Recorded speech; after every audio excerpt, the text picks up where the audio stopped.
Shalom, este es el capítulo 21 de Segunda de Reyes, el reinado de Manashe. Dice el capítulo 21, de 12 años era Manashe cuando comenzó a reinar y reinó en Jerusalén 55 años. El nombre de su madre fue Jepsibá e hizo lo malo ante los ojos del Eterno, según las abominaciones de las naciones que el Eterno había echado delante de los Benei Israel. Porque él volvió a edificar los lugares altos que Jesequillahu, su padre, había derribado. Levantó altares a Baal, hizo un bosque, como había hecho Ahab, el rey de Israel. Adoró a todo el ejército del cielo y sirvió aquellas cosas. Asimismo, edificó altares en la casa del Eterno, de la cual el Eterno le había dicho, yo pondré mi nombre en Jerusalén. Y edificó altares para todo el ejército del cielo en los dos atrios de la casa del Eterno. Y pasó a su hijo por fuego, y miró en tiempos, y fue agorero, instituyó pitones y adivinos, multiplicando así el hacer lo malo ante los ojos del Eterno para provocarlo a ira. Verso 7. Y puso una entalladura del bosque que él había hecho en la casa de la cual había el Eterno dicho al rey David y a Salomón su hijo, yo pondré mi nombre para siempre en esta casa, en Jerusalén, la cual escogí de entre todas las tribus de Israel. Y no volveré a hacer que el pie de Israel sea movido de la tierra que di a sus padres, con tal de que guarden y hagan conforme a todas las cosas que yo les he mandado y conforme a toda la Torá que mi siervo Moshe les mandó. Mas ellos no escucharon, y Manashe los indujo a que hicieran más mal que las gentes que el Eterno destruyó delante de los Benei Israel. Y bueno, ahorita continuamos leyendo lo demás, pero aquí nos da la introducción al capítulo 21 en la narrativa de las acciones de Manashe y cómo puso una abominación desoladora, dice el verso 7, una entalladura del bosque, una imagen, vino y la trajo en la casa del Eterno, donde él dijo que pondría su nombre. Y todas esas acciones, dice aquí, que terminaron provocando a ira a nuestro Padre Celestial, bendito sea su nombre. Y voy a leer, como hemos estado haciendo, del comentario de ArtScroll en Segunda de Reyes. Viene en este comentario en la página 396. Y dice el comentario de ArtScroll, como una manera de introducción a este capítulo, la diferencia entre el rey Jesequillahu y su hijo Manashe no podría ser más contrastante. Manashe fue tan perverso como Jesequillahu había sido justo. El resultado fue un profundo decline en el aspecto espiritual de la nación. Virtualmente todo lo que había logrado su padre Jesequillahu terminó yendo en otro sentido contrario y llegó a ser inevitable que el reinado de Judá pudiera ser exiliado y el templo destruido. Comentarios del capítulo 21 del verso 1 al 10. Dice el subtítulo, la maldad de Manashe crece a un grado inimaginable. Dice el comentario, el rey Jesequillahu había visto que tendría descendientes perversos y por esa razón originalmente él se rehusaba a contraer matrimonio. Cuando el profeta Isaías le advirtió que no tenía ningún derecho de ignorar la Torá y los mandamientos, y donde el Eterno dice en su santa Torá que no es bueno que el hombre esté solo, sino que tiene que encontrar su pareja y tener descendencia, Jesequillahu preguntó si podría casarse con su hija. O sea, el profeta Isaías dijo, no puedes de esta manera ir en contra de los mandamientos del Eterno. Tienes que casarte y tener descendencia de acuerdo a los mandamientos de la Torah. ¿Y qué es la contestación de Jesequillahu? Dijo, entonces, permíteme casarme con tu hija. Le está diciendo al profeta Isaías, Yeshayahu.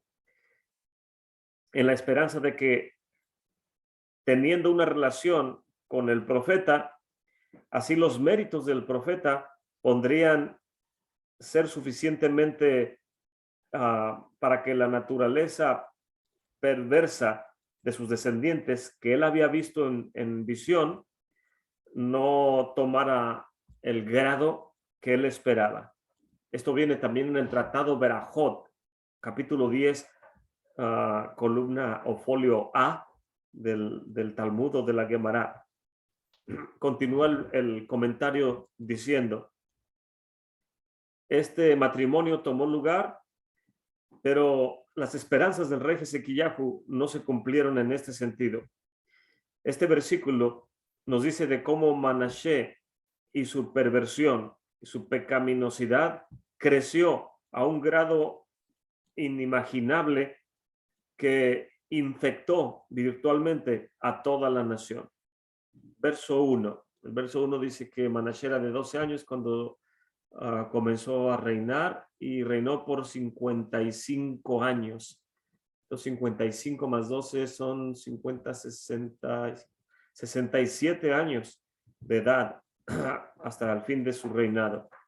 Y dice el verso 1, este nuevo rey, Manashe, nació durante los 15 años adicionales de vida que el Eterno le dio al rey Ezequiyahu cuando él oró, cosa que vimos la semana pasada. Aunque es una certeza de que Ezequiyahu estudiaba la Torá y se la enseñaba a Manashe, no fueron lo suficientemente el tiempo o los años para que pesara todo el estudio en contra de la inclinación al mal del muchacho. Manashe. En su nombre, los sabios, en el Tratado Sanedrín 102b, encuentran unas pistas en referencia a su maldad.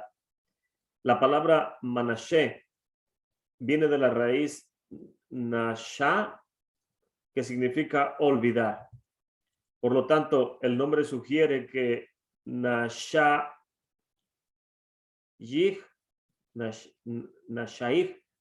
aquel, Nashaya, sí, Nashaya, significa aquel que olvida al Eterno. Y también Shahanshei et Yisrael le avichem Shebshamayim, aquel que causa que Israel se olvide de su padre en el cielo, o Shebashamayim. Le avichem Shebashamayim. Ese es lo que los sabios interpretan el significado de su nombre. Él reinó por 55 años. Fue el más largo reinado de cualquiera de los reyes que hubo en Judá. Y también creo que en los reyes del norte. Los sabios en el Tratado Sanedrín 103a nos enseñan que Manashe fue perverso solamente por 22 años de su reinado y después se arrepintió. Pero ya era muy tarde para deshacer toda la perversión que había puesto en práctica y la infección que había derramado sobre toda la nación. Basado en la implicación de las escrituras, sin embargo, el Radak nos dice que su arrepentimiento fue pero hasta el final de su reinado. Y me viene a la mente lo que leemos siempre en Yom Kippur acerca de los tipos de pecados que hay, que tiene uno que meditar en ello, y voy a ver si lo encuentro. Día de arrepentimiento, nivel de arrepentimiento. Había diferentes niveles de pecado. 5 aflicciones. Es de arrepentimiento. Voy a ver si lo encuentro en el comentario de Yom Kippur. Me vino a la mente que hay diferentes tipos de personas que no obtienen todo o el que cubran por sus transgresiones en base a los actos que habían hecho. Y uno de estos es que desvíe a toda la comunidad. Tal vez en base a esta parashá o esta lectura que estamos teniendo es que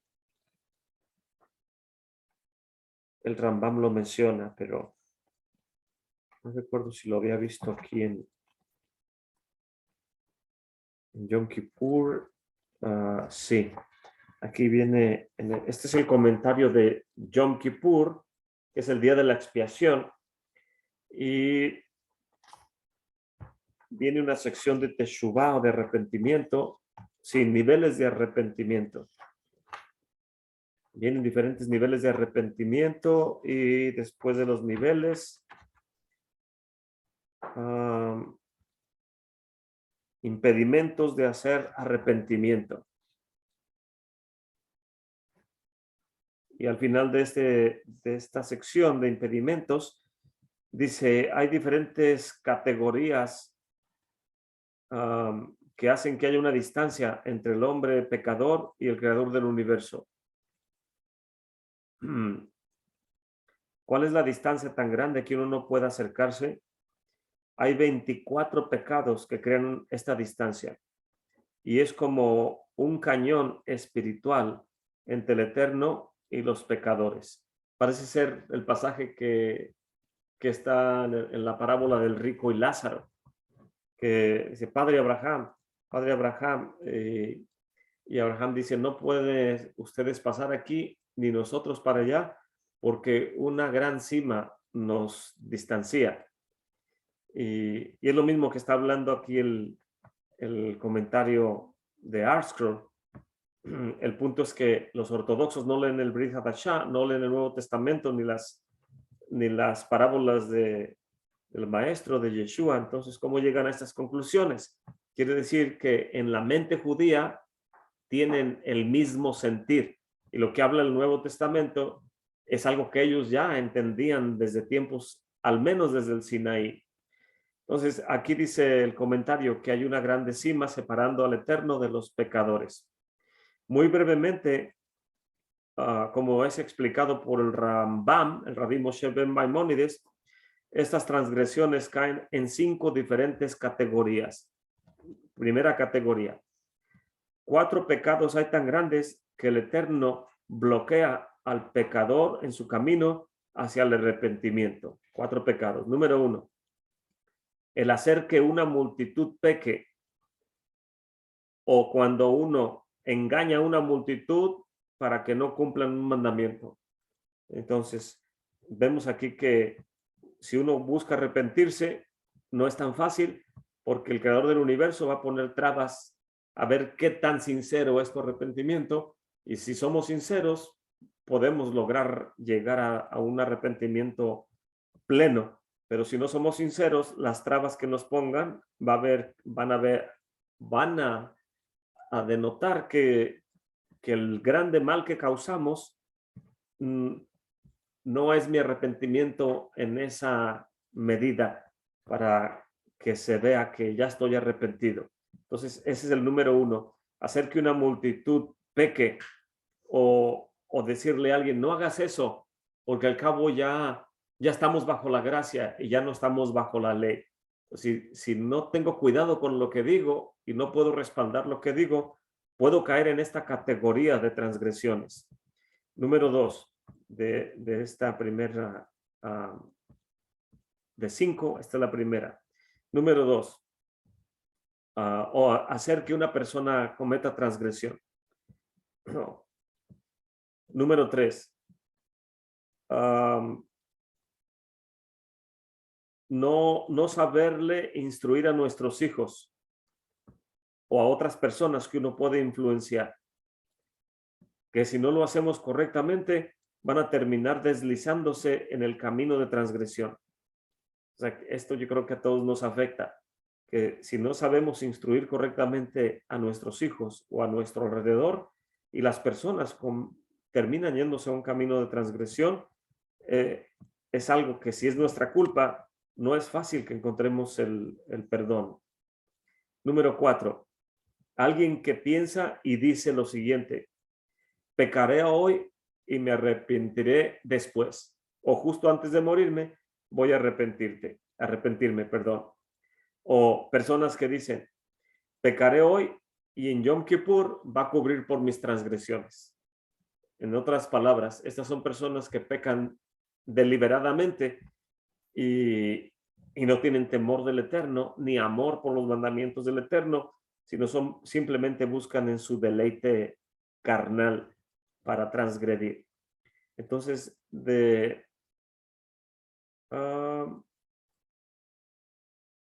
24 pecados, estos son la primera fase. Son 5 categorías, perdón, en 5 fases. Esta es la primera. El inciso B, la segunda fase de estos pecados, dice: hay 5 pecados o actitudes que, debido a su naturaleza, estorban en el camino al arrepentimiento, porque hacen muy difícil que el pecador acepte la necesidad de arrepentirse o que escuche una reprimenda. Número 1, la persona que voluntariamente se aparta de la comunidad de creyentes. Número 2, aquel que le gusta estar disputando con los hombres sabios de su tiempo. En todo momento quiere estar discutiendo con los sabios. O sea, no es en el sentido de que uno no discuta, sino que todo le encuentra, perdón, todo le encuentra algo que no permite que en su entendimiento de él puedan tomar lugar los consejos de los sabios o los consejos de nuestro Padre Celestial que nos da a través de los sabios, sino que él todo lo cuestiona. Ese es el punto en su carácter. Número 4, aquel que llega a insultar a sus maestros. Y número 5, aquel que aborrece que lo corrijan. Entonces son 4 anteriores y este son 5. Ya llevamos 9. El inciso C, la tercera categoría de las 5, dice: hay 5 pecados que no permiten que alguien se arrepienta plenamente, porque estos pecados involucran a otras personas y el pecador no sabe a quién tiene que ir él a ofrecer un perdón para que los demás lo perdonen. Número 1, aquel que maldice a una multitud y luego después no sabe a quién de todos o cómo hacerle para ofrecer disculpa a toda la multitud. Número 2, aquel que comparte cosas de robo o cosas robadas sin conocer la víctima aún. Número 3, aquel que no anuncia cuando se encontró algo y lo regresa si es que hubiere propietarios. Número 4, aquel que persigue a los pobres y a los que no tienen hogar, quienes son forzados a viajar de lugar a lugar, y estas personas, cuando son abusadas de parte de otro, esa persona se le atribuye como un perseguidor o alguien que afecta a este tipo de personas en necesidad. Y número 5, aquella persona que acepta cohecho de tal manera que nunca va a saber cuál es el mal en su plenitud de lo que está haciendo, porque está practicando algo de injusticia o yendo en contra de la justicia. Número 4, 5 pecados hay que son difíciles de arrepentirse, porque al que vio la Torá en este contexto considera que son tan triviales que ni siquiera son pecados en su mente. Número 1, aquel que come de un plato de comida y no deja nada si tiene invitados. O sea, alguien que tiene invitados y él come hasta saciarse y no le importa si los demás hay para ellos o no. Número 2, aquel que usa el depósito económico que algún pobre puso por alguna razón y se gasta el dinero, cae en este rango. Aquel que tiene miradas inmorales o actitudes obscenas y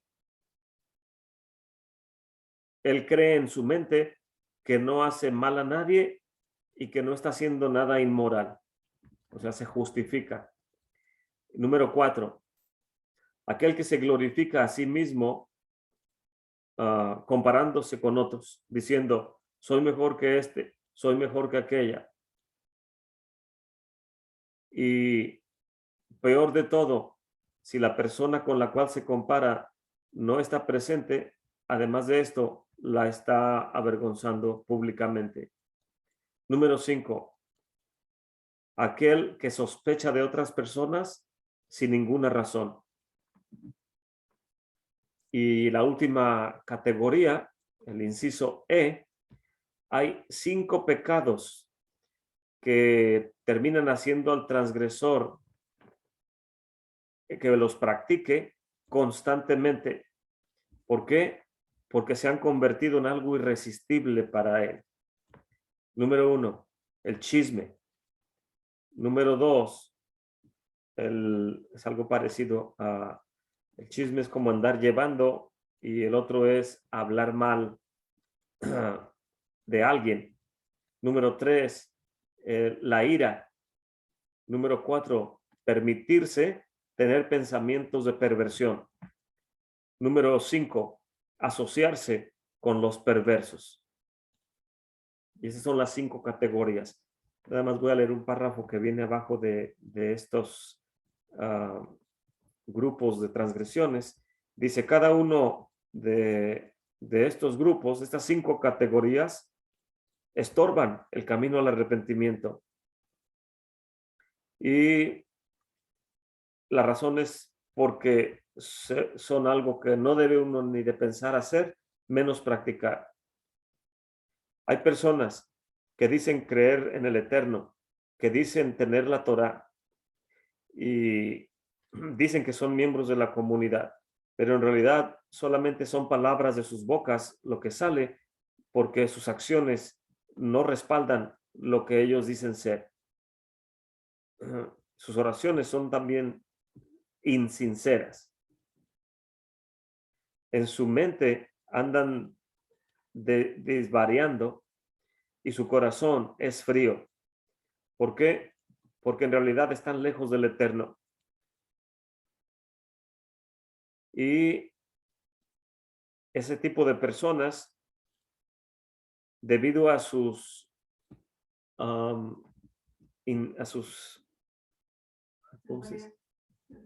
desvaríos, dice aquí como errores de intelectualismo en el inglés.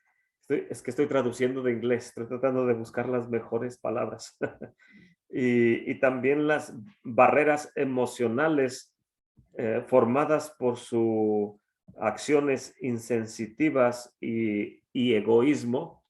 Estas personas con esta conducta, ellos mismos se van alejando cada vez más del Eterno y creen que no necesitan hacer arrepentimiento o teshuva de la manera acorde a su transgresión.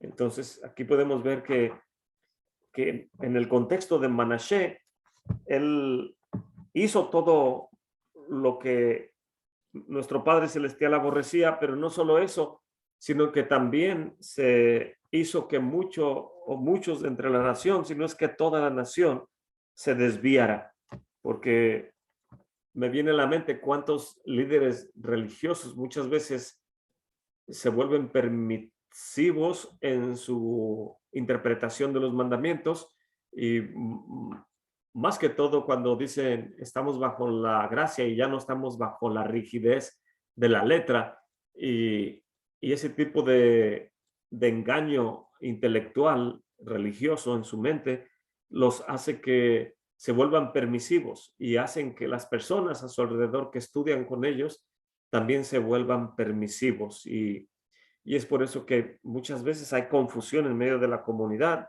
que la gente dice, aquí me dicen que haga esto y acá escuché que no es permitido esto, y a veces decimos, bueno, ¿quién tiene la razón o qué interpretación puedo yo obtener que me ayude a caminar de una manera más firme y recta en mi comunión con mi Padre Celestial y en el mérito del Mesías? Entonces es delicado el, el que tomemos decisiones, ya sea qué escuchamos, a quién escuchamos, pero sobre todo que veamos la conducta y la manera de vivir de esas personas. Si muchas veces es bueno, pero también muchas veces, la mayor parte del tiempo es contraproducente cuando gente busca apoyo en Internet con maestros virtuales y no los conocemos. Entonces, hablan bonito de algo, pero es a veces no es tanto el respaldo, sino puede ser simplemente una interpretación emocional de un pasaje bíblico. Y digo esto en el sentido de que siempre hay que ir a las fuentes. Y en el caso de nuestro estudio, a mí me gusta leer, como ya lo vieron, de los sabios, en este caso, comentario de ArtScroll de Yom Kippur, y en este caso, comentario de los sabios en cuanto a Primera, Segunda de Reyes, y, y si vemos primero lo que ellos opinan durante milenia, más de 2000 años ya, que tenemos todos estos comentarios, si podemos visualizar y escuchar lo que ellos tratan de aconsejarnos y en base a ello desarrollar nuestro estudio de la escritura, es una manera más segura. Y yo sé que estar leyendo, traduciendo de inglés a español y todo esto toma tiempo y tal vez no es una enseñanza para algunos amena, como una ocasión llegó un varón a la congregación y dijo, escuché acerca de esta quejilá y quisiera aprender un poco con ustedes. Dice, pero durante todo el servicio estuve observando y no creo que yo pueda permanecer aquí. Y le dije, ¿por qué causa? Y dice, el número uno, no tienen un grupo de música enfrente. Número dos, no hay luces atractivas o sistema de audio y de luces y todo eso que hay en las demás iglesias, dijo él. Y, o sea, en otras palabras, me dio a entender que le resultó aburrido el servicio porque no lo hacíamos como lo hacían las iglesias cristianas en ese sentido. Y le dije, no, nosotros no seguimos ese patrón de, de servicio, sino que seguimos el patrón del pueblo de Israel. Y lamento que no seamos lo que usted está buscando, pero tiene razón. Eso no lo va a encontrar aquí. Y le dije, hay muchos lugares en la ciudad donde va a encontrar eso y puede ir a buscar ahí si es lo que usted está buscando. Y dijo él, sí, yo creo que me quiero sentir confortable en algo en lo que ya conozco y no en algo que desconozco. Y le dije, ok, eso es su manera de pensar y de buscar servir al creador del universo. Aquí no hacemos eso. Y entonces, en ese sentido, muchas personas buscan el aspecto emocional o algo ya conocido que se hagan acostumbrado. Pero en el caso muy personal, desde cómo empecé a buscar de la Santa Torá, que antes yo no sabía acerca de la Torá, era principalmente que al estudiar la escritura, yo le hacía preguntas a los maestros de la iglesia donde asistía. ¿Por qué aquí dice esto? ¿Por qué aquí dice esto? No tiene lógica que lo que se dice aquí luego se explica más adelante y esos puntos y que ya he explicado antes con ustedes. Y ellos me decían, no, no tenemos respuestas. ¿Por qué preguntas cosas tan difíciles? Decían ellos. Y ellos creían que yo estaba estudiando con alguna secta y iban, me caían por sorpresa los líderes de la congregación en ese tiempo. Y vean que estaba yo solo leyendo la escritura. Entonces, cuando vi que no tenía respuestas, dije, jamás voy a entender estos libros a menos que aprenda de los autores de estos libros. Y dije, en mi lógica simple, dije, tengo que aprender del pueblo de Israel. Tengo que aprender qué comen, qué visten, qué cantan, a qué hora se levantan, a qué hora se acuestan, cuál es su modus vivendi en una práctica diaria. valga la redundancia del contexto, pero eso es lo que dije. Si no aprendo de ellos, jamás voy a entender el mensaje que hay en estos libros. Y ahí comenzó mi búsqueda. Y yo preguntaba a los líderes de la congregación, ¿por qué se canta antes del servicio? ¿Y por qué se da la bienvenida? Y dicen, ¿por qué tienes que preguntar de todo? Le digo, quiero saber por qué se hace esto, de dónde viene, cómo se originó. Y siempre el pastor me decía, así siempre se ha hecho. Y así lo hacen los de aquí, así los de acá, los de allá. Y yo, pero ¿de dónde sacaron eso? Y en mi búsqueda logré encontrar que no eran sino prácticas de la iglesia católica o iglesia cristiana, que el reformismo de la iglesia cristiana salió del cristianismo, de la iglesia católica. Entonces, la reforma de Lutero, de ahí salieron las congregaciones episcopales, las bautistas, las luteranas, y cuando no lograron ponerse de acuerdo en su núcleo, en su formación, después del llamado primer grande avivamiento, luego vino el segundo grande avivamiento y se subdividieron, se subdividieron, y de ahí salieron los testigos de Jehová, mormones, las iglesias bautistas del norte, las del sur y los no denominacionales y toda esta grande gama de, de iglesias que hay hoy en día en todo el mundo. Pero la raíz nos lleva al mismo lugar, cosa que donde quiera que yo preguntara dentro de esas ramas, me iban a llevar al mismo tronco de respuesta.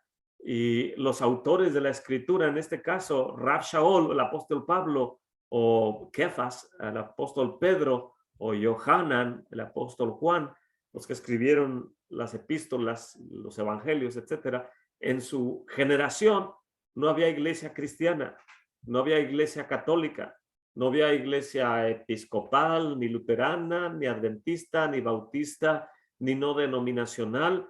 Entonces es imposible que tratemos de interpretar la literatura bíblica en el contexto de los movimientos cristianos modernos.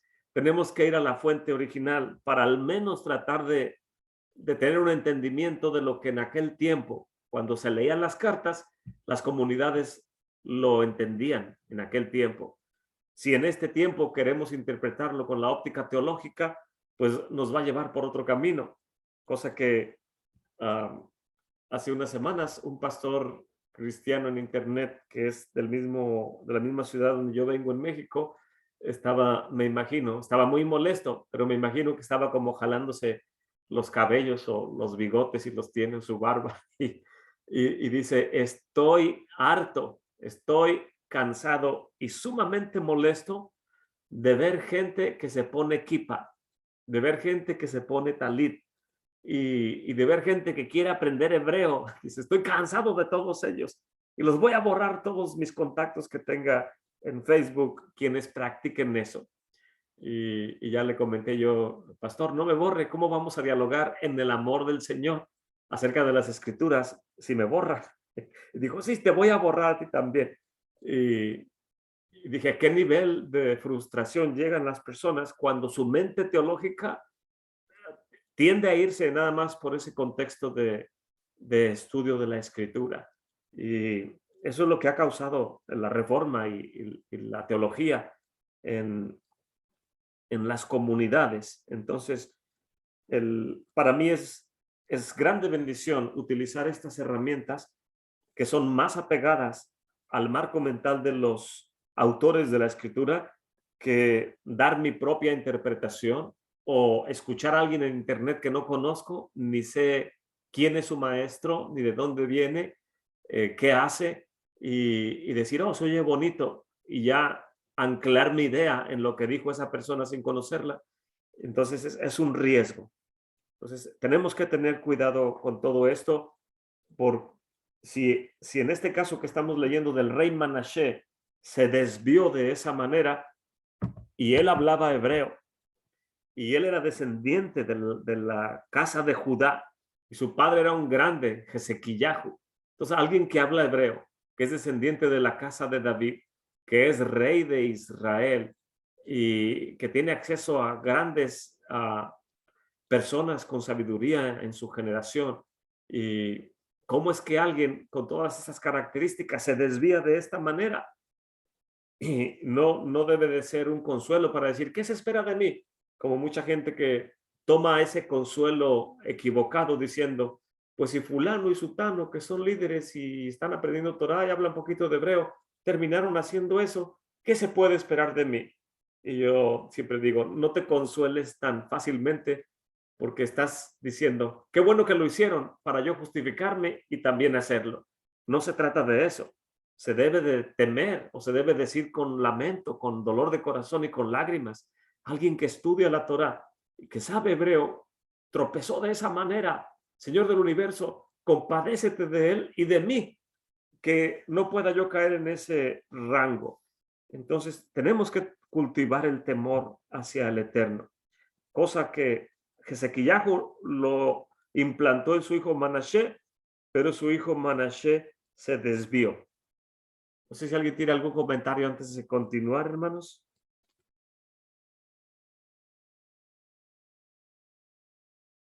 Voy a continuar leyendo entonces. Dice el comentario de Arscroll.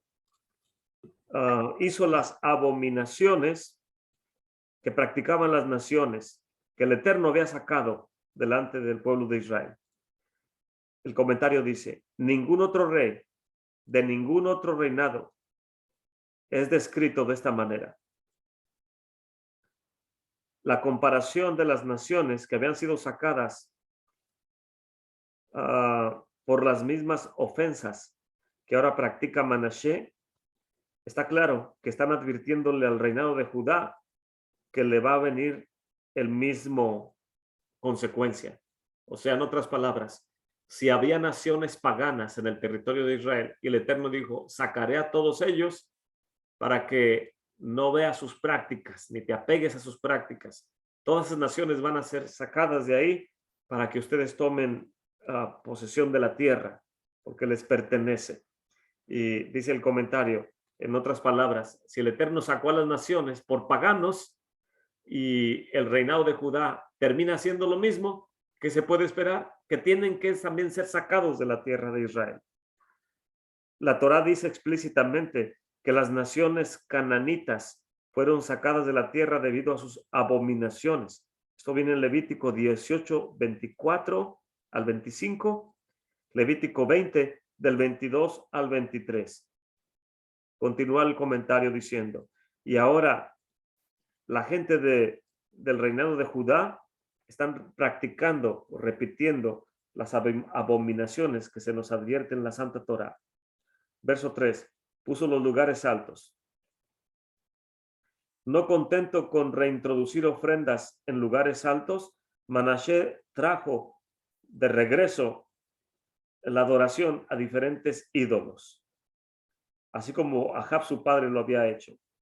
Hasta el tiempo de Ahab, ningún rey había introducido la adoración a Ashera, que es adorar a los árboles. Y es de ahí donde viene el culto a la práctica navideña, que es la práctica de poner un árbol y traerle al árbol regalos y ponérselos abajo, no es otra cosa más que hacer al árbol una deidad. O sea, te estás inclinando, te estás agachando y los pones abajo, porque nunca he visto que pongan los regalos arriba en las ramas. Lo que siempre en la práctica general es ponerlos abajo y la gente llega y se postra y pone el regalo delante del ídolo. Entonces, ese es un ídolo de acera. Se le llama acera o un árbol que es un ídolo. Así lo practicaban las naciones cananitas. Y cosa que el Eterno dijo, no pondrán árboles en mi templo, porque es un ídolo para ustedes. Por lo cual en el templo del Eterno nunca había árboles. Hoy en día los musulmanes tienen lleno de árboles todo lo que es los atrios interiores del monte del templo, pero antes no había árboles creo que ni en la ciudad de Jerusalén, sino afuera sí había, pero adentro no, porque para la gente de las naciones era un ídolo y el Eterno no permitía que en las áreas más santificadas hubiera la posibilidad que la gente se inclinara para adorar, en este caso, a un árbol. El siguiente versículo, el siguiente frase del versículo 3 Dice, y también adoró a todo el ejército del cielo. Aún Ahab, que es uno de los reyes más perversos, ni siquiera adoró a los cuerpos celestes. Pero ahora Manashe excedió a Ahab en perversidad. Eso lo dice el rabí Malvin, comentarista Malvin. El verso 4 dice, el descenso, la degradación de Manashe no tuvo límites, porque aún trajo altares paganos y los puso adentro del templo del Eterno. Número 5, continuó degradándose. El verso 3 dice que Manashe se postró delante de los cuerpos celestes y aún fue más allá, construyó altares para ellos. El comentarista Malvin sugiere que los altares mencionados en el verso 4 fueron puestos en el templo y fueron usados también para traer ofrendas para el Eterno, aunque sabemos que está prohibido traer ofrendas en altares que no es el altar del templo. Ahora Manashe está trayendo ídolos dentro del atrio santo y está convirtiéndolo en un lugar para la idolatría. Él quería introducir que había una idea o una ideología incalculable de cómo acercarte al creador del universo. O sea, que no es nada más una manera, sino que hay muchas maneras de acercarte al creador del universo, cosa que parece ser un lema de la iglesia cristiana tradicional. Los católicos siempre dicen, no importa de qué manera te acerques, siempre y cuando te acerques. Esto contradice la creencia esencial de que Adonai Echad, que el Eterno es uno y su nombre es uno y que es indivisible. Y él quería introducir que es permitido rendirle homenaje y honra a las fuerzas de la naturaleza. En otras palabras, como lo hacían los griegos. Si no entiendes todo la creación, que es obra del creador, bendito sea su nombre, ¿qué es lo que hacían los griegos? Fraccionaban todo a su alrededor para darle un entendimiento y tenían la zootecnia para estudiar las plantas, y la veterinaria para los animales, y la astrología para los cuerpos celestes, y teología para estudiar la deidad, y de esa manera fraccionaban para tratar de tener un entendimiento, cosa que en el pueblo de Israel lo hacemos de otra manera. O sea, creemos que el creador del universo, bendito sea su nombre, es el autor de toda la creación. Y creemos que en la Torá está la información necesaria para entender los cuerpos celestes, para entender las plantas, los árboles, y entender el funcionamiento del cuerpo humano en nuestra relación con el creador del universo. O sea, todo el estilo de vida del creyente gira alrededor de los mandamientos de la Torá. Cosa que los griegos dicen, no, para nosotros no es suficiente. Hay que rendirle culto al sol, a la luna, a los astros, un día para cada astro, luna, martes para Marte, miércoles para Mercurio, jueves para Júpiter, sábado para Saturno, domingo es el día de la fuerza grande, que es el sol, el astro superior o mayor, la fuerza grande, y de esa manera le ponían nombres a la semana, a sus días, y también para entender los meses, el dios de la guerra, Maya, Afrodita, Abril, o a la reina Afrodita, tiempo de la primavera, cuando los animales se copulan y se multiplican en el campo, y dicen, oh, hay que rendirle culto a la Afrodita, etcétera. Entonces, tienen todos sus dioses estructurados en su culto, y el pueblo de Israel no lo practicamos de esa manera. Es un marco mental totalmente diferente. Manashe trataba de introducir todos estos conceptos diciendo, hay muchas maneras de acercarte al creador del universo, hagámoslo de cualquier manera, lo importante es que lo hacemos. Y aquí miren, voy a ponerle altares a todas las huestes del cielo y a todas las fuerzas que hay en el mundo, y cada quien venga y tráigale ofrendas, al cabo de todas maneras van para el mismo lugar. De esa manera estaba pervertida la mente de este varón. Voy a continuar leyendo el verso 6. Dice, este versículo nos hace una lista de las abominaciones de idolatría que practicaban los cananitas. Esto es todo contrario a la visión de la Torá y de la vida del practicante de los mandamientos de la Torá. Para más detalles puede ver Deuteronomio 18 del 9 al 14. ¿Y cuál es esta lista? Número 1. Pasó a su hijo por medio del fuego. Esto era una adoración al dios Moloch, el cual la Torá lo describe como una profanación del nombre del Eterno. Levítico 18, 21. Para ver una descripción de este servicio, vea el capítulo 16, verso 3. Yo creo que de Levítico. Aparte de pasar su hijo por el fuego, ¿qué más hizo? Practicó la astrología. ¿Qué es la astrología en este contexto? La creencia de que hay suerte y momentos sin suerte. También leyó acertijos, o dice, consideraba un mal, aquí dice un mal omen, o un mal, se me fue la palabra, como un decreto, un mal decreto, si el pan caía de la boca de alguien o si un venado pasaba enfrente de ti. Entonces ellos decían, es como cuando dices, no pases abajo de una escalera o que no rompas un espejo. Eran supersticiosos. O sea, era muy supersticioso en este contexto. Practicó la superstición. También la necromancia. La necromancia es comunicación con los difuntos. Y antiguamente lo hacían usando una cabeza, o ¿cómo se llama? Un cráneo. Un cráneo. También Bellidonim.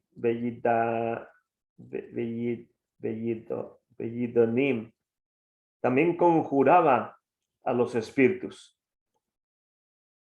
Es un atento de decir el futuro a través de que antiguamente se insertaban un hueso dentro de su boca.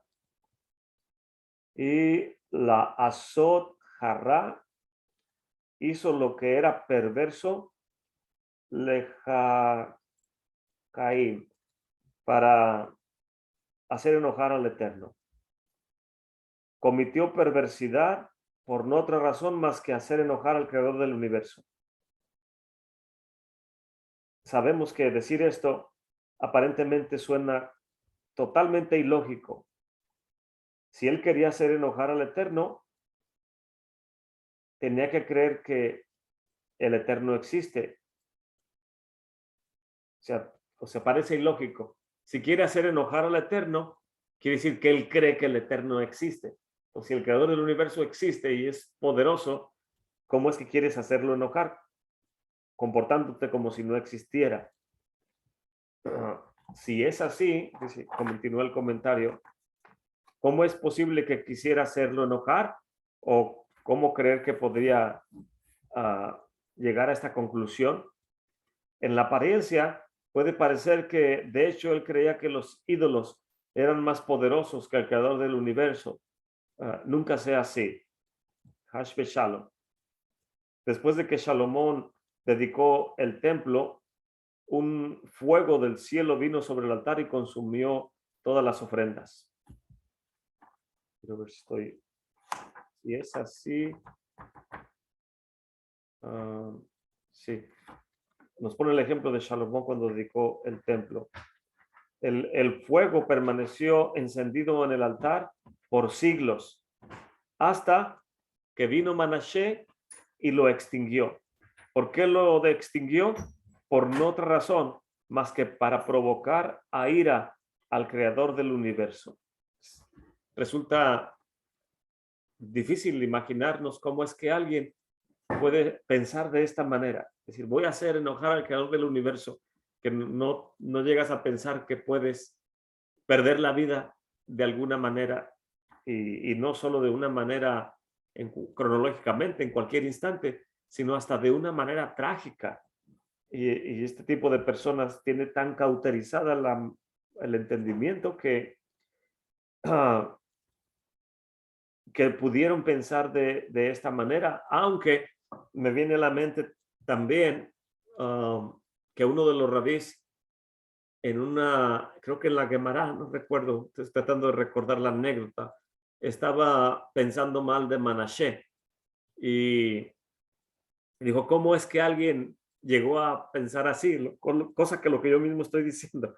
El rabí empezó a hablar algo así de Manashe y creo que vino Manashe en un sueño y le dijo, si hubieras vivido en mi generación, entenderías lo intenso que era la inclinación a servir, ya sea al creador del universo o a los ídolos. O sea, era tan intensa la inclinación a servicio que lo hacías a uno o lo hacías a otro, pero lo tenías que hacer. En ese tiempo no había ateos, no había gente que decía, yo no creo en nada, no existían.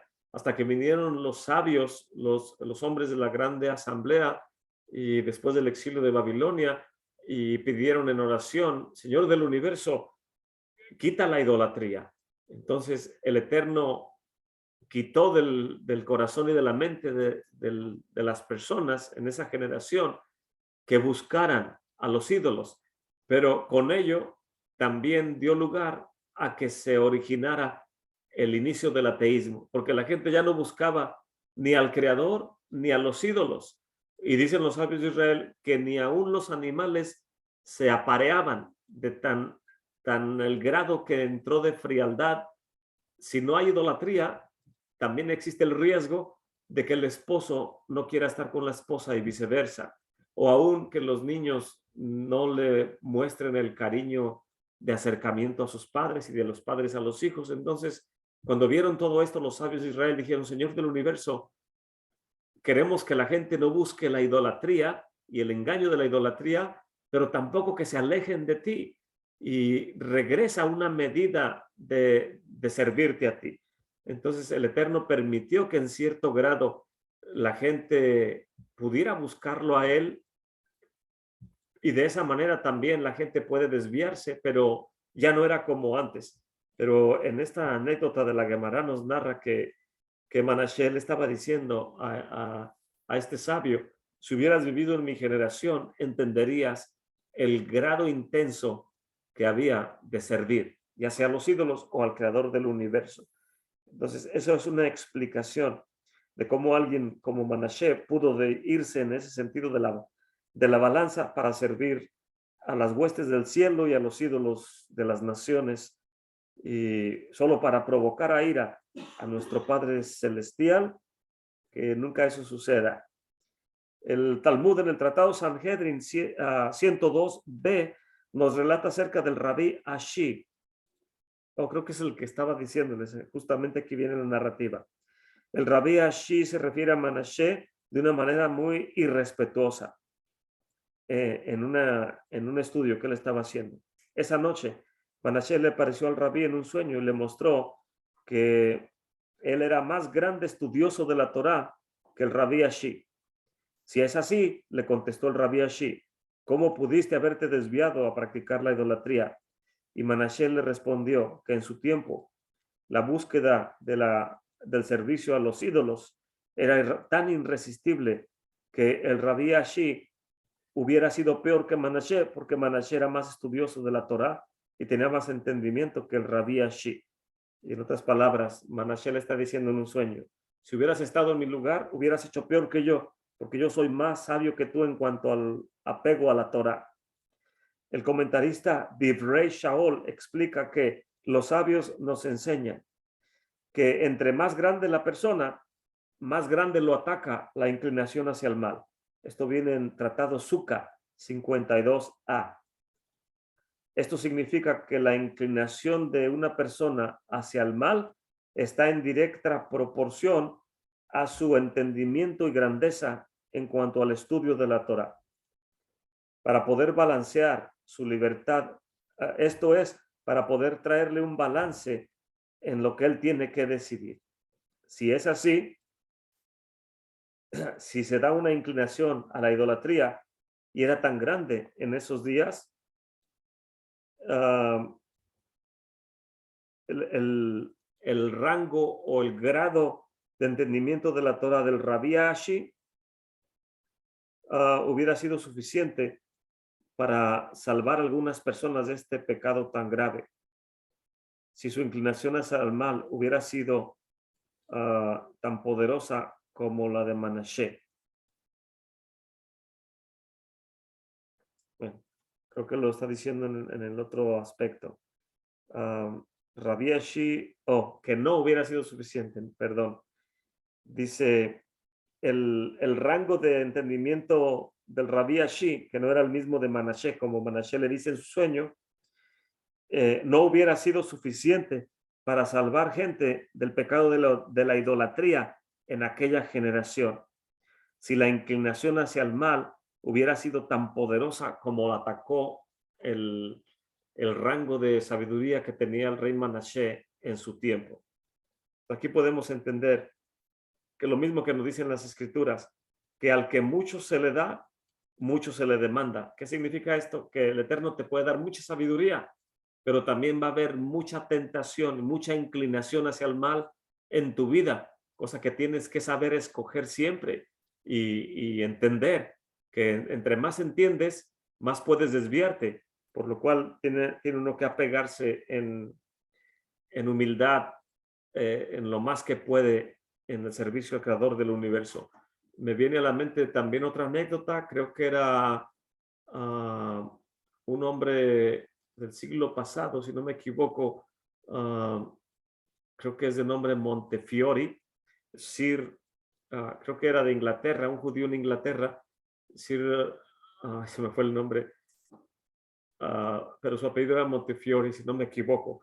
Y este hombre era tan rico económicamente, en los negocios que hacía, era muy próspero, el Eterno lo prosperaba, y de todo lo que él ganaba, dedicaba grande cantidad de este dinero a la comunidad judía, a las yeshivas para el estudio de la Torá y ayudar a los pobres, a las viudas, a los huérfanos.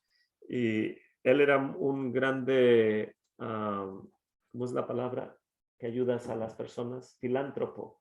Era un grande filantropista ayudando a la comunidad, en este caso a la comunidad judía. Y en los que conocen su anécdota, su biografía, narran que esta persona que era muy, muy rica, que ayudaba mucho, a manera de anclarse, sabiendo que era simplemente un mortal y que toda la bendición viene de parte del creador del universo. Entonces su nombre, ¿qué es lo que hacía?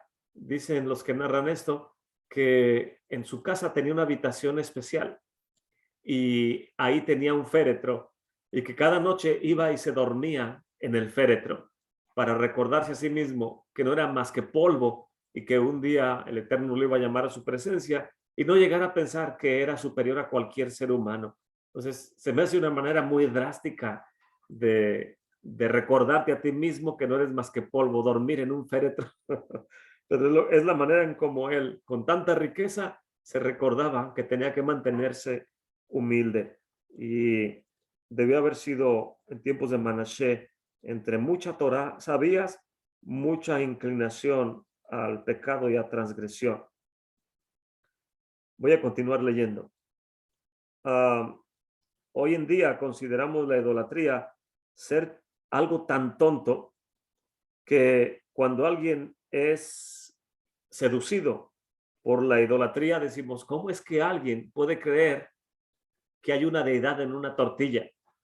¿O cómo es que alguien vio una deidad en la sombra de ese árbol? Y ahí va toda la gente a inclinarse delante de la sombra de ese árbol o delante de esa tortilla y toda esa suerte de supercherías que la gente en la perversión de su imaginación puede practicar. Claro que nuestra lógica con lo que estamos leyendo podemos decir, entonces esa gente tiene un grado alto de entendimiento de los mandamientos para ser inclinado hacia el otro lado? Pues parece ser que no, pero al menos deberían tener lógica de decir, ¿cómo no puede haber una deidad en esa imagen o ah, en esa estatua de madera, como me comentó un día el hermano Víctor, un hermano que se congregaba antes con nosotros?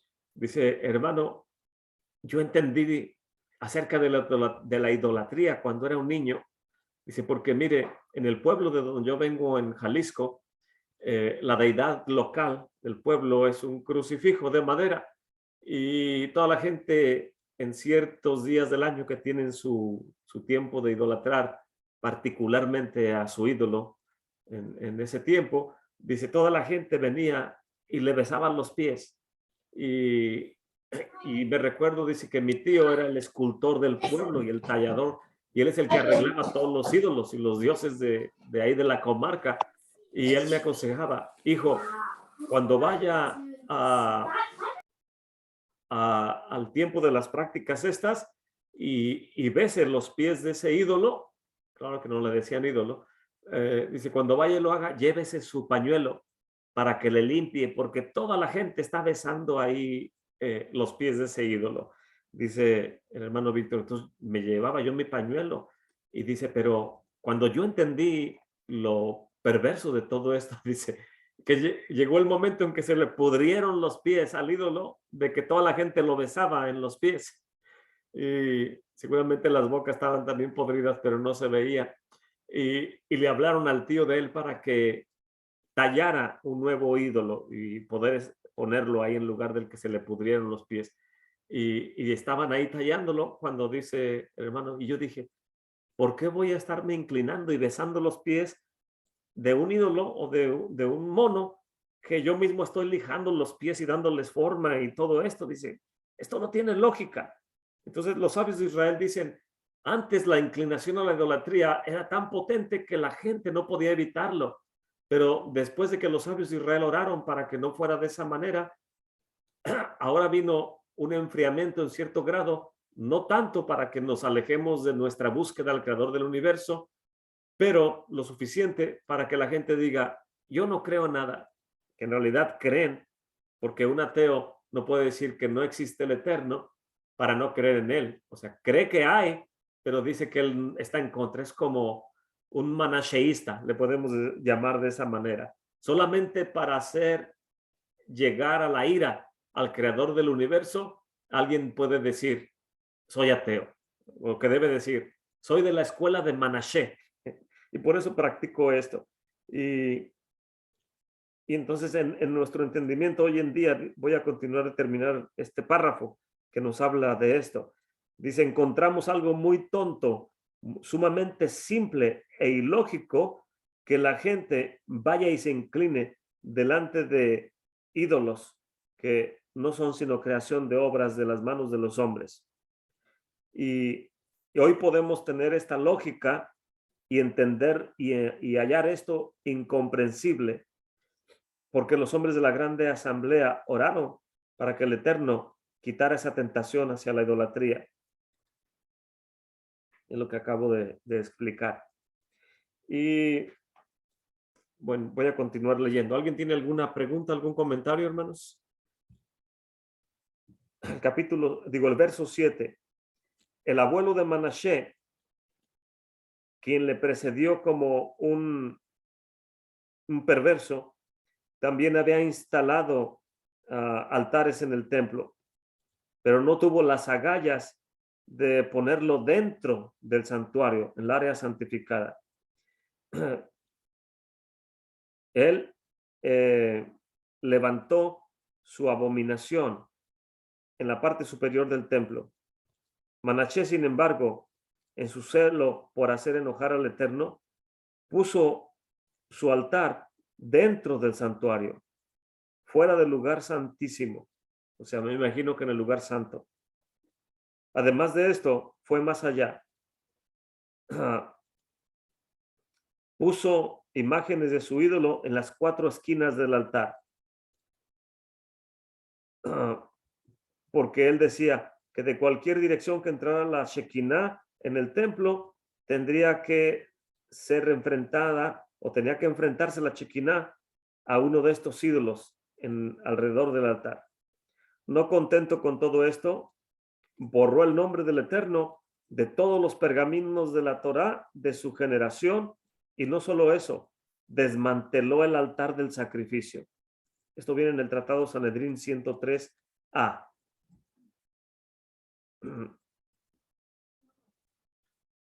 Concerniente a todo lo que el Eterno le había dicho al rey David, de aquí hasta el verso 8, dice la Escritura, nos da pistas acerca de que el futuro del templo y de la nación estaba siendo sellado por las prácticas de Manashe. El Eterno le había prometido al rey David y a Salomón que el templo iba a ser el lugar de su presencia y la tierra de Israel sería el lugar para el pueblo judío mientras que ellos guardaran sus mandamientos.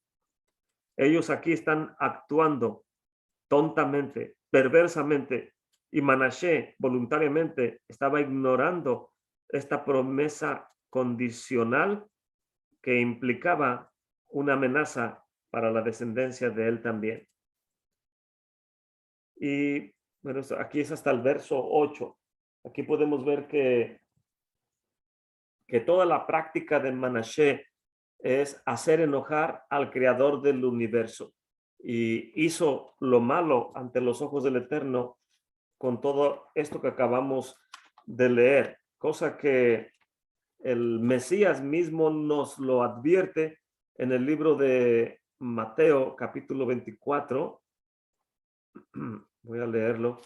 Un pasaje muy conocido de todos nosotros y muy famoso en las redes sociales o en YouTube, que todo el mundo quiere saber acerca de los tiempos finales con detalle, cosa que el Rambam, Rabbi Moshe Ben Maimónides, dice que cualquier persona que quiere invertir su tiempo en conocer con detalle el desenvolvimiento de las profecías bíblicas es un tonto, porque nunca va a llegar al entendimiento de esas cosas. Y dice el Rambam, mejor invierte tu tiempo en el estudio de la Torá y la aplicación a tu vida diaria, en tratar de entender algo que no vamos a poder entender, porque no es sencillo entenderlo. Y aún en el libro de los Hechos, antes de ir a Mateo 24, los discípulos le preguntan al maestro en el capítulo 1, Adón, Señor, ¿restaurarás el reino a Israel en este tiempo? O sea, va a instaurarse el reino. ¿Y qué es lo que el Mesías les dice? Capítulo 1, verso 6. Entonces los que se habían juntado le preguntaron diciendo, Señor, Adón, ¿restituirás el reino de Israel en este tiempo? Verso 7. Y él les dijo, no les toca a ustedes saber los tiempos ni las sazones que el Padre puso en su sola potestad, mas recibirás el poder del Ruach HaKodesh que vendrá sobre ustedes y me serán testigos en Jerusalén, en Judea, en Samaria y hasta lo último de la tierra. Y habiendo dicho estas cosas y viéndolo ellos, fue levantado. Una nube lo recibió y de sus ojos.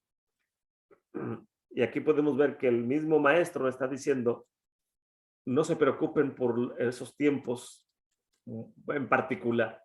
Preocúpense de esto, que puedan ser llenos del Ruach HaKodesh. Eso debe ser lo importante. Pero en Mateo 24, el Mesías nos habla acerca de estos acontecimientos. Y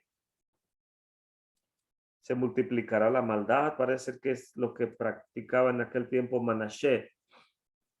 Lo voy a leer desde el verso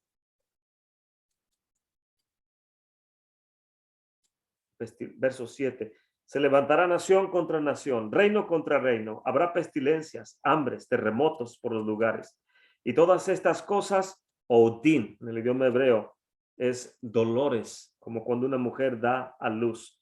También viene en el idioma hebreo, sí, odín. Jeremías 30, viene esa palabra, dolores. Entonces se entregarán para ser afligidos y los matarán. Serán aborrecidos de todas las naciones por causa de mi nombre. Y muchos entonces serán escandalizados. Se entregarán unos a otros y unos a otros se aborrecerán. y muchos falsos profetas se levantarán y engañarán a muchos. Y por haberse multiplicado la maldad, el amor de muchos se enfriará. Aquí dice se resfriará. Verso 13. Mas el que perseverare hasta el fin, este será salvo. Y será predicado esta basorá o estas buenas nuevas del reino en todo el mundo para testimonio a todas las naciones, y entonces vendrá el fin. Por lo tanto, verso 15, cuando vean la abominación desoladora que fue dicha por el profeta Daniel, que estará en el lugar santo, el que lee, entienda. Entonces los que están en Judea huyan a los montes. Los que están sobre su terrado no desciendan a tomar algo de su casa. Y ahí, bueno, nos empieza a explicar todo esto. Pero aquí nos está diciendo que cuando vean la abominación desoladora, y cuando toma lugar la abominación desoladora, de acuerdo al libro de Apocalipsis, a la mitad, y de acuerdo a lo que dice el profeta Daniel, cosa que el Mesías está haciendo alusión al profeta Daniel, justo a la mitad de los 7 años de la tribulación, a los 3 años y medio, es cuando el falso Mesías entra en la santa ciudad de Jerusalén, imitando las pisadas de Yeshua. Cuando vemos en la Biblia un subtítulo que dice entrada triunfal en Jerusalén. Cuando entra el Mesías en Jerusalén, sentado sobre un pollino de asno, entra en el día 10 de Nisan, cuando estaba cerca de la Pesaj, y que por cierto en los evangelios dice la Pesaj de los judíos, que mucha gente dice, no son fiestas de los judíos, díganme dónde dice. Y yo les digo, dice en los evangelios que estaba cerca la fiesta de los judíos, la de Pesaj, y estaba cerca la fiesta de Sukkot, la de los judíos. O sea, ahí viene que son festividades que practica el pueblo judío. Y no solamente son festividades del Eterno, como muchos quieren empujar esa idea. Y el Mesías está haciendo alusión a lo que dijo el profeta Daniel, que vendrá el falso Mesías, o el que quiere imitarlo a él, y entrará el día 10 de Nisan en la santa ciudad de Jerusalén, y va a proclamar que él es el Mesías, y va a hacer milagros, va a levantar muertos y prodigios que el Eterno le permite hacer, y la gente va a decir, oh, este es el Mesías. Y entonces va a poner un ídolo, la abominación desoladora, en el santuario, justo lo que hizo Manashe. Lo mismo lo va a hacer este falso Mesías. Y mucha gente hoy en día dicen, ¿para qué construir un templo? Porque ese templo es el templo del antimesías. Eso no es lo que acabamos de leer en todo lo que leímos en el comentario de lo que hizo Manashe. Manashe hizo todo esto para provocar a ira al creador del universo, bendito sea su nombre. ¿Cómo es que alguien quiere desmantelar el altar y poner ídolos en cada esquina del altar y poner un ídolo en el lugar santo? La gente que dice, no tenemos que construir el templo porque es el templo del antimesías. Esa gente está diciendo, permitan que se rinda el culto a los cielos. Hay que permitir que se rinda el culto a los ídolos, y hay que permitir que la gente ponga árboles de Navidad donde ellos quieran, y que sacrifiquen a sus hijos al fuego de Moloch, y cada quien haga lo que quiera, porque al cabo es lo mismo. ¿Entiende usted qué nivel de degradación la gente tiene cuando dice que no se construye el templo? Cuando nosotros en nuestras oraciones diarias decimos, Yehi Ratzon, que sea tu voluntad, Señor del universo, que el templo sea reconstruido prontamente y en nuestros días, porque es un testimonio a la verdad de la Torá. El templo en Jerusalén es el corazón de cómo funcionan las 12 tribus, cómo se administra toda una nación, no solamente políticamente, sino religiosamente. Todo está entrelazado en tiempo de la dinastía davídica y en tiempo del reinado de Salomón, cuando no hubo guerras. Todo estaba estructurado. El santuario es el centro para que una nación funcione correctamente. Y el decir, no necesitamos templo, es decir, prefiero vivir en caos y en medio de la idolatría, y al final va a venir el Mesías, el antimesías, perdón, y va a hacer todo lo que él quiera. ¿Para qué hacerlo? ¿Ve usted el nivel de degradación tan grande que ha puesto la teología en la mente de las personas. Y son cosas que tenemos que huir de todo eso. Y no es fácil. No es fácil porque hemos aprendido tanta basura que es difícil deshacernos de ella. Pero nunca es tarde para hacerlo. Entre tanto que se dice hoy, podemos iniciar un nuevo día, sacar, como cada mañana, mi esposa le dice a mi hijo, el menor, ya sabes tu tarea. Su tarea de él es sacar la basura. Y así también nosotros, ya sabemos nuestra tarea, saquemos la basura. El cuerpo mismo lo hace. Cada vez que despertamos, necesitamos ir a hacer de nuestras necesidades. Y hacemos una oración. Bendito eres, Señor, nuestro Elohim del universo, que has creado orificios en todo mi cuerpo y todos funcionan perfectamente. Bendito es tu nombre, porque he sabido delante de tu trono de gloria que si tan solo uno de ellos se obstruyera, si no pudiera hacer de mis necesidades, o se cerrara mi nariz, o alguno de mis orificios no funcionara correctamente, no podría vivir, y menos podría acercarme al servicio del Eterno. Entonces, cuando lo hacemos correctamente, dice uno, bendito es tu nombre, que todo funciona correctamente. Y es ilógico pensar que mi cuerpo sabe lo que es sacar la basura, y en la casa sabemos lo que es tener un lugar limpio, pero en cuestiones espirituales decimos, degradémonos, pongan árboles, pasen sus hijos por el fuego, que no se construya el templo. Al cabo, todos los caminos conducen a Roma. Lejos esté de nosotros pensar de esa manera. Creo que me voy a detener aquí. No sé si alguien tiene algún comentario, hermanos.